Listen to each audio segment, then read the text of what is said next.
In PVR Cinemas has decided to acquire DT Cinemas for 500 crore rupees. Ajay Bijli, the CMD of PVR, is with us, and joining in now to take us through the interview is the lady who broke that story, Nayantara Rai. Nayantara, over to you. Thanks, Kritika, and thanks, Mr. Bijli, for joining us here on CNBC TV 18. Congratulations. The announcement coming in that you are going to buy DT Cinemas for about 500 crore rupees. First thing I want to ask you is how confident are you that this time round the deal is going to go through? In 2010, we did see PVR walking away from the deal. What's different this time round? No, we've not only shaken hands, and we've also signed the deal, and obviously, both parties are committed to basically give that enhanced experience to the consumers. And it's a very complementary fit because they've got some great malls, and we want to add value to some great locations that they've got by enhancing the cinema experience further. So I think we're pretty committed from both sides. But again, can you tell us what might be different this time round from 2010? I'm sure even in 2010 you must have thought that you both complement each other. DLF still had those very malls and food courts. No, I don't know how to compare it to the deal that happened last time. I think it is clearly, a lot has happened in the last 5 years. We've scaled up. For DLF, it's a non-core activity. At that time, I think everybody was starting together. And now I think they're focusing on what they're good at. And we have to also, do what we do best, which is looking at great locations and, building great cinemas and, enhancing the brand value. Can you give us an idea by when this deal should be closed and how you're going to fund it?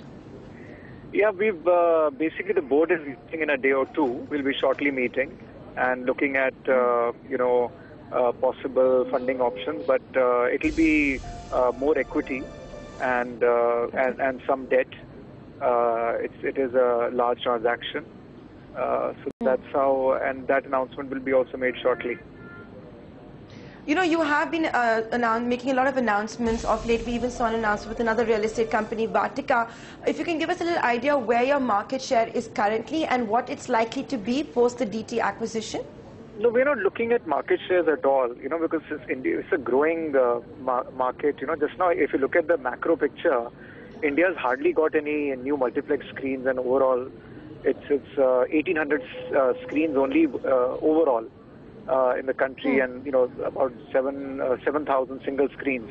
So I think we are still, I find, pretty insignificant in terms of what the potential of the whole country is. So we're not looking at that. We're all about getting right locations. We're all about getting... so even that Vatika deal is really just they're building some malls, and we'll get some locations in that. So it's about, tapping that, discerning consumer in every catchment who has an appetite to watch movies. I don't think we're looking at... My last question to you before we completely run out of time. Sorry for apologizing you there. PVR and Dabur also had a joint venture at one time to run food courts. DLF has food courts. Is food courts at all part of this transaction? Going forward, are you going to rebrand DT Cinemas as PVR? And what about all the new malls that DLF is building? Are they going to have PVR screens? Okay, so basically no food court at all. It's only cinema. Okay. And yes, the DT Cinemas will be rebranded as PVR Cinemas, and all the future malls which are coming up of DLF also, PVR will house our multiplexes in that. So you have a right of first refusal, is that how it's going to work? That's right, that's right. Okay, right of first refusal and all the new malls coming up by DLF. Thanks, Mr. Bijli, for joining us here on CNBC TV 18. To get back to you, that's PVR Cinemas, which has got the approval from its board to buy out DT Cinemas for 500 crore rupees.